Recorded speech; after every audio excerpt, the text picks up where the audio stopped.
Welcome back, everybody, to Biz Talk with Sherman. I'm your host, Sherman On from Hoteling Insurance Services, sharing your story in a show me world. If you'd like to be a guest on the show, feel free to reach out to me. You can hit me on the website at hotelinginsurance.com. Really appreciate all those guests that are coming out and sharing their stories about how they're making their community a great place to work, live, and play. So without further ado, we're going to go to Simplicity by Day with Day Smith. Hi, my name is Day Smith, and I'm the owner of Simplicity by Day, your productivity coach who organizes.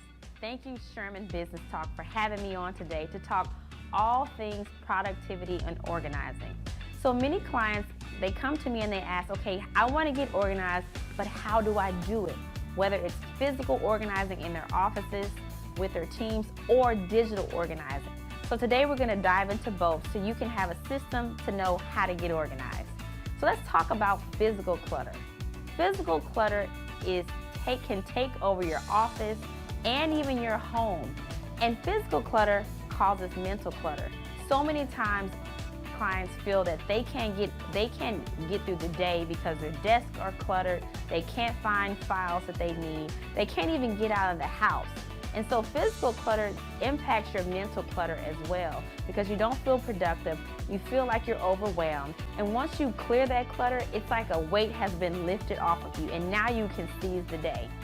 Physical clutter affects your peace, it disrupts your peace. It can cause arguments in your family or among your team because things are disorganized, and it can give you a bad reputation as well. Imagine your client coming to meet you in your office and your desk is a mess, or you can't find files that you need. That leaves a bad reputation or a bad image in your business. Also, a lot of times your physical clutter in your office matches your physical clutter at home. And so making adjustments at home and in business can help you to be more productive and feel like you have a process to be able to be more organized. Once you get more organized, you feel like you have more time, more energy, and it's an investment in your business and yourself. Even if it takes a little time to get those systems working for you, it's definitely worth it. The next thing you want to look at is getting organized digitally. So digital work life is here to stay. We're all going to be using our digital systems way more than we have in the past, and so having digital organization is critical. It also saves you time, money, and energy.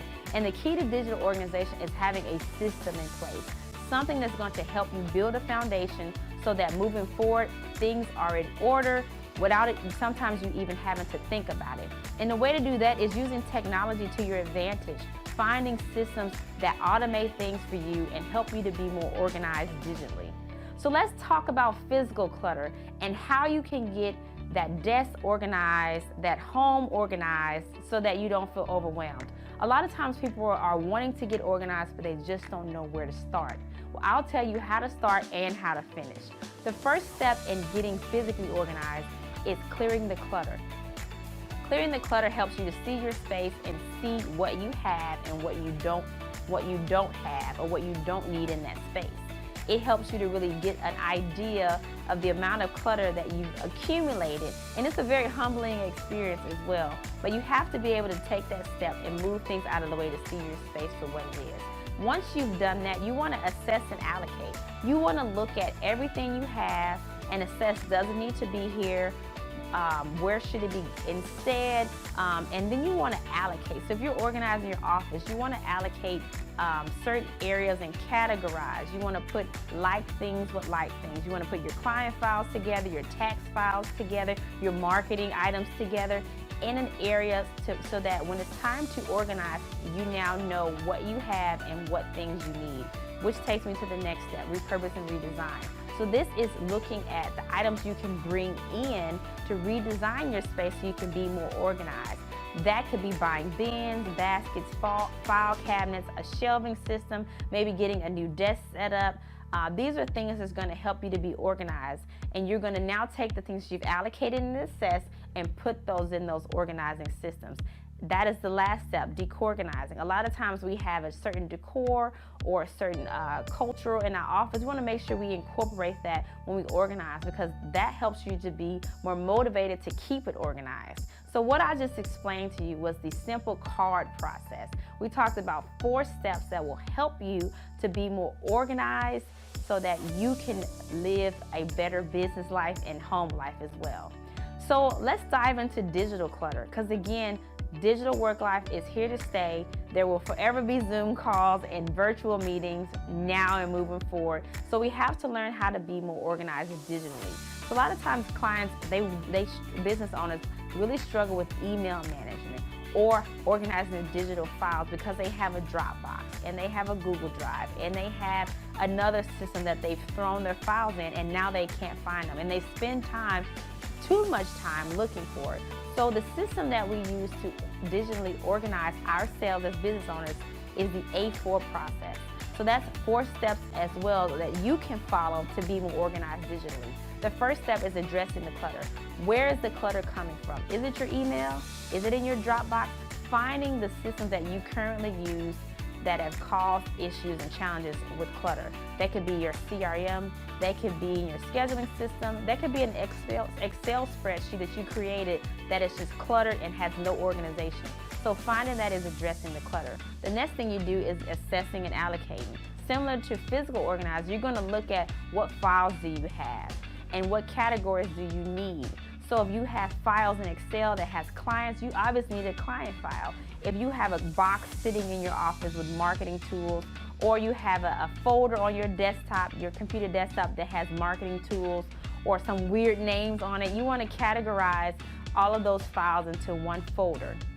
Then you want to allocate it. So once you have categories made, you may need to adjust or rename folders, or you want to create labels if you're using Gmail or some folders in your Outlook so that you know where things should go. So moving forward, you will know exactly where your file should go, and you won't have to spend hours searching for it. The last step in digital organization is automate and delegate. And this is really where the small business owner thrives, because if you can have a system to automate so that you're no longer having to search for your files, but it's automatically saved, automatically tagged, automatically moved to where they need to go, that's gonna make your life so much easier. You never have to go back to having to search again for a file with a weird name, because now it's automated to save and be where it needs to be. And then you can delegate. Say you do not want to do all the hard work to organize your files. Once you have addressed the clutter, assessed and categorized, and even allocated, you can now delegate someone else to set these systems up for you once they know what your foundation that you've put in place for your digital files. You can have your virtual assistant or anyone in your office maintain that for you so that they can handle the influx of emails and files that you've accumulated as your business continues to grow. So that is the A4 process for getting digitally organized, which again is becoming even more important and just as important for your business to grow and to thrive.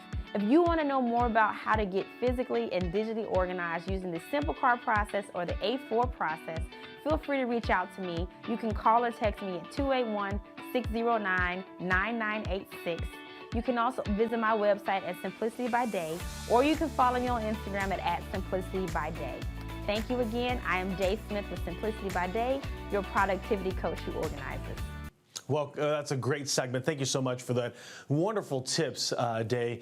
As you look at that, everybody, when it comes to your overall strategy, she hit some really good highlights. That there's a physical need to be able to stay organized and productive. Look at your desk. What's that look like? Are you just moving papers from one pile to the next?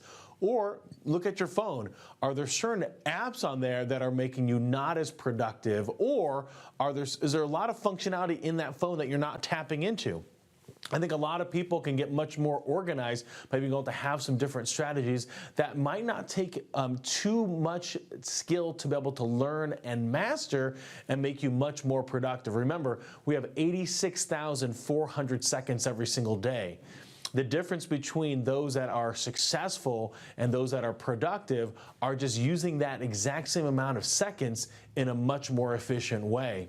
And that's really where you take that hard work and that working smart, and you combine that in order to really become somewhat unstoppable. So really appreciate that segment there. Simplicity by Day, Dave Smith. Thanks for coming on the show.